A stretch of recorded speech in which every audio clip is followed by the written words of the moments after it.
So ఇప్పుడే మనం చూసుకున్నట్లయితే మరొక అప్డేట్ అయితే రావడం జరిగిందనమాట. సో ఏపీలో మరొక ఘోర రోడ్డు ప్రమాదం అయితే సంభవించింది. సో మనం చూసుకోవచ్చు, కీలక అప్డేట్ అయితే వచ్చిందనమాట. బాపట్ల జిల్లా మాటూరు మండలం డేగరమూడి సమీపంలో 16 నెంబర్ జాతీయ రహదారిపై రోడ్డు ప్రమాదం చోటు చేసుకుంది. లారీ ఢీకొనడంతో బైక్పై ప్రయాణిస్తున్న ముగ్గురు మృతి చెందారు. పోలీసులు సంఘటనా స్థలానికి చేరుకొని వివరాలు సేకరించారన్నమాట. కేసు నమోదు చేసి దర్యాప్తు చేపడుతూ ఉన్నారు.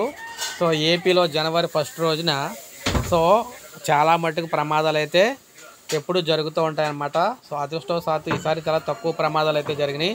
అందులో భాగంగా ఈ ప్రమాదం అయితే చోటు చేసుకుందనమాట. సో ఇప్పుడే మనకు అప్డేట్ వచ్చింది. ఒక లైక్ చేయండి, సబ్స్క్రైబ్ చేసుకోకపోతే మన ఛానల్ సబ్స్క్రైబ్ చేసుకొని ఫాలో అవుతానండి. మనకి ఆంధ్రప్రదేశ్కి సంబంధించి ఏ చిన్న అప్డేట్ వచ్చినా ఇలాగే మీకు వీడియో రూపంలో మన ఛానల్ ద్వారా అయితే నేను ఎప్పటికప్పుడు అందిస్తూ ఉంటానన్నమాట. ప్రతి అప్డేట్ కూడా